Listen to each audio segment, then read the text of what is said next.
Welcome back, everyone.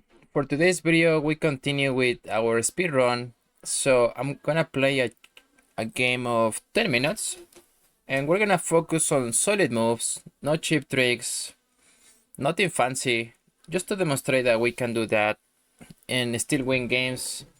We can, in this variation, I'm gonna take the pawn. So he's gonna take back and now I will develop my knight, contest it, and if he takes, I'm happy. And I'm playing one of my favorite variations, the Caro-Kann Tartakower. It wasn't prepared because this is live, but now I can develop my bishop here. The ideas are simple. Developing my bishop, then the other bishop here. Okay, yeah, I'm gonna get my bishop out. Then I'm preparing to castle. And I think he has misplayed this opening already, so I can even put my bishop here, pinning the knight. But I don't have to rush anything. Instead, I'm just gonna castle first. I can go here. I can also contest the bishop right away. But this is always a good idea. Now, there is some kind of sacrifice, but my queen... Let me see if I remember this line, because this is by memory. At some point, I can even sacrifice this bishop. He takes... But I don't think I am quite prepared because my queen is not out. It should be here or here. Yeah, I don't remember the line, to be honest. So I'm not going to play too risky. I'm just gonna go back. But yeah, there is one line where I can sacrifice this pawn.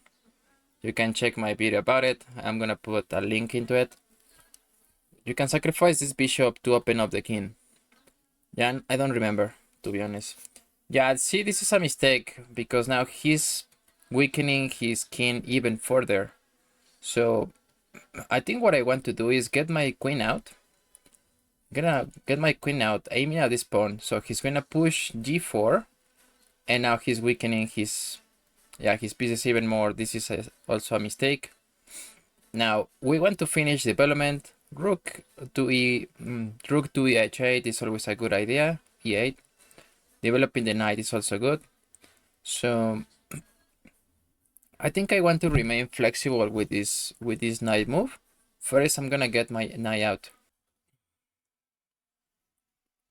Okay, now I'm happy to trade bishops because now he has even less defense. Once he takes back, I can bring my queen into the attack. And yeah, he's already losing. Okay, I'm gonna put my queen here, try to win the pawn. Okay, he's offering a trade of queens. It wouldn't be convenient for me to trade because I can just take this pawn. My pieces are not hanging. Everything is good. Now I can get my knight out after this. Alright, he's offering me the trade of knights. So first, we can always trade. I can also take this knight, for example, trade, but this rook is still hanging. So what I want to do is finish my development before doing anything else. So if this trade happens, I can just take back with the other rook, and I still own the open file. So this is winning. Alright, that was a bit of a surprising move. He's retreating the knight, having less activity in this position. So let me see if we can have a direct way to punish this. I can always trade queens, for example. I am up a pawn and I should be winning, especially on this side of the board. But let me look for something better. Maybe I can give a check, but the queen moves. Okay, I have an idea in mind. It might not be the fastest way. You always want to be concrete about your choices. But in this case, I'm going to rewrite the knight, hitting the bishop, and then preparing to put it on this square. So I'm gonna go for this idea. If he goes back or if he takes, I still benefit because the most active piece he has in the position is this bishop. Apart from the queen, but the queen is tied down, right? It's tied down to the defense of this square. The knight is also defending this square. And I actually don't want to help him because also his rook is very, very inactive. See, here it's very convenient for him to go for this trade of queens. If I take, then he's improving his position, right? Actually, that's no, I was gonna mention I can take this pawn, but yeah, after this threat of queens, for a second I was thinking something else. This bishop is hanging, so like I was mentioning, this queen was tied down. It was defending this square. It was also defending the bishop, so everything was bad. Now I can give a check here. Let me think about it for a second. I can give a check. The king has to move, but this pawn is being protected by this pawn. Okay, you know what? I'm gonna come back. Probably there's something better in this position, but I'm also threatening to go here, give a check, and yet his knight is terrible. I think he has to kick out my bishop first. I go back. Okay, this trade will benefit us because we are up material. I can also give a check directly. So in this case, yeah, I'm gonna go for this. I'm gonna give a check, win the pawn. Actually, he has to move, and then I'm gonna take the knight. So this knight is hanging. Okay, now I think that was the worst move possible in the position. Maybe this was slightly better because after I take the knight, this comes with check, and he has to move the king again. So I don't see, we don't really have a mate in it. I think we have to bring the knight in. So instead, I'm gonna grab the other pawn, then activate my king, and try to bring my 3 pieces into the game, into this endgame. Wait, I can give a check here. There might be some tactics. He has to move the king, right? And then I move my rook again to win his rook. So we can simplify in this position. This is forcing, so I can repeat moves now. I can also win the pawn. Okay, I'm gonna move the actually go here and win the pawn. His king is in check again, and now he's giving up the rook. Yeah, this is completely winning for black. So what is the technique for this? You want to cut off the king. That's the only piece that can do, I mean, like, have more activity, right? So I'm gonna try to put it on this rank. Cut off the king completely. Okay, and he resigned. I'm gonna do a game review really quickly. Alright, in this line of the Caro-Kann Tartakower, one of the best moves or best lines you can have against black is you get c3 and then d4. You have your queen out, your queen here, and your bishop here aiming at this pawn, right? Sometimes that looks scary, but it's still very playable for black, for both sides. But okay, he went for this line, and the problem is this pin, right? I'm pinning his knight, he cannot move it, so it's very annoying. Now, there is one line where you can sacrifice this bishop, but you have to have your queen here. So if I can take twice and open up the position. So that wasn't the condition here. Then the move that loses the game was this bishop move, right? Because I can trade, and now he has disrupted the defense around the king completely. And as you can see, this is it's minus 2.45. Then I win another pawn. The computer is saying this is fine, it's excellent, but to me this is very passive, right? His knight was doing okay in that position, and now he also offered this trade of queens. Perfect, I can win the bishop, and this is completely winning, right? The rest was history. This was mate in 4. Wait, this was mate in 4, which I missed. Let me show it here. Show checkmate. Oh, okay, yeah, I had to bring my knight. So I'm sorry about that, guys. I missed a mate in 4, but that usually happens. It was still completely winning. Okay, guys, let's get on with another game. The last one was rather short, so let's see if we can get the same. Okay, this time around, I'm going to play the Queen's Gambit. We have also played c4 in this game, and why haven't we played e4? Maybe we can do it later. But this is for every time somebody's saying, oh yeah, I like to play e4. A lot of people study e4 and the responses. So, do you have time to study? Okay, play e4. I'm not saying that you shouldn't play it. And here I'm gonna grab more space in the center, playing d4 and c4. We're directly fighting for these key squares, and now having less space for black is not always super comfortable. So I'm gonna get my knight out, the other knight out. Probably this is better, knight b3 before knight f3, but both of them are playable. Now I'm gonna get my bishop out, my knight out. So I'm actually holding out on this development of this knight. Okay, he wants to be aggressive and hit my knight immediately. I don't even have to respond to this. And we just have to decide whether to put the bishop here or here. So I don't see my knight being hit by his bishop anytime soon. This might be a better square for the bishop. Maybe here in this diagonal. I think I even have tricks. Wait, if I take, he takes, and then I give a check with the queen. Yeah, but what is the continuation after this? King moves. Yeah, I don't see a way to continue this, so yeah, we don't have to do that. Whoa, he's moving the king. That's... wow, okay. That's interesting. That's like, okay. What is this? Yeah, he's very provoking move, right? It's like, why would you play this? We don't need to rush or to do anything.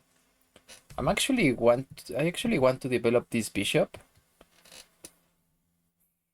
How do we punish this? Maybe I can play queen c2. But for a quicker attack, I normally don't do this. But I'm going to retreat this bishop and then put my queen here. Let's see how he follows up after this. Yeah, this is... it's like, whoa, whoa. What is he doing? I mean, I don't have a continuation, right? Yeah, the king will move. So in this case, I want to shut down the position. No, if that actually gives him the advantage. So I'm gonna just play really safe. And b3, if he takes, I take. He seems the type of player who likes to go aggressive and finish the game quickly. But as you might see here, he has not developed any of his pieces. So that's kind of funny. He's only pushing pawns. What is the... yeah, what is the big strategy here? What is the big idea? I think I actually have to play h3 to prevent this move. So I can just take back if that happens. I don't even have to castle now. I can decide later what to do with my king. Alright, he's hitting this diagonal. I'm gonna bring my queen now. Bring this queen into the attack.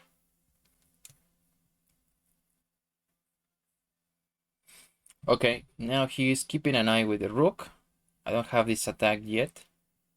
And this might not be the best way to play it, but I'm going to do it anyway. I will go a4 and then try to trade this bishop. Yeah, I guess his idea here is to bring the queen and target this diagonal. Okay, he's preventing me to do that. But actually, I would shut down this position by playing c5. He has to retreat the bishop now, move it. And yeah, I will play on this side of the board, right? Yeah, it's interesting that we have kind of a race. Although the king is here, yeah, I might be able to do something on this side of the board because his pieces are more cramped. So I'm gonna go here. I feel like I have misplayed this game, to be honest, but there is no reason to freak out or... So once we have good pieces, you can start pushing pawns. That's generally the rule. Although here we're breaking a few rules as we didn't play a real opening. It was a mess from the start. So I'm gonna get my bishop out. If he takes, I can take in a number of different ways. If he takes here, I can also take. Now he has a problem of development. Let me calculate a little bit. Maybe I can push b5. Okay, I'm gonna play king d2. I'm connecting the rooks. So if trades were to happen on this file, At least my rook is protected by the other. Okay, I'm gonna shut down the position. And this is very drawish at this point. But okay, we can play for a draw if we are not. We cannot play for a win. So he's forking my 2 pieces next. So I kind of have to take. I'm gonna take this pawn. He takes back with the bishop. Probably this should be a no-brainer. Let me see what is best. Yeah, the problem is he's hitting this knight. I can also... This also looks good. Yeah, generally in close positions like this one, it's not that clear, right? But maybe we should keep the knight. The knight that is gonna have more mobility. So I'm gonna move this knight. He can also take. Yeah. But I want to take advantage of the fact that this rook is weird. This knight hasn't been developed. This rook is weird. This knight hasn't been developed. So there has to be a way to punish this. I don't know exactly how just now, but there has to be. Okay, what happens if I takes, and I push the pawn on f3? Maybe I can even reroute my bishop. Give me a second. You know what? I'm going to centralize my rook. I'm gonna centralize my rook. Put it on the open file, same file as the king. Later, what I have in mind is bishop c1. So here we can waste different tempos because his pieces are bad. The only piece that is kind of active is the bishop and the queen. The rest, what is this knight doing? What is this knight doing? What is these 3 pieces doing? Okay, now here we can always play this, but I might just be happier if we open up the file for the rook. So let me think about this for a second. Yeah, I can get really sharp, right? If I take here, his bishop can also come in later. So I don't know, I'm not sure. I'm gonna play f4, kicking out the bishop. Yeah, I'm not sure about this position. I think he should take. He should take this knight. What is the option? Is to go back. Ooh, yeah, that doesn't look good for white. I'm not gonna lie. So now I can bring in the knight, trade his bishop, which is the only active piece. What else do I have here? I can also maybe protect this pawn. Okay, I'm going to bring this rook. I'm gonna bring this rook. Maybe there is something better. I actually really want to put the bishop here on this diagonal, hit the rook. It looks like all of his pieces are tied down. Where are his pieces going? I don't understand. Where does his pieces belong? Yeah, probably this is a good move. I always have this move in the back, so I can trade pieces. But I don't see the continuation of this. That's why I just wasted a move, kind of, by bringing the rook here. Okay. I'm gonna bring the other rook into the game.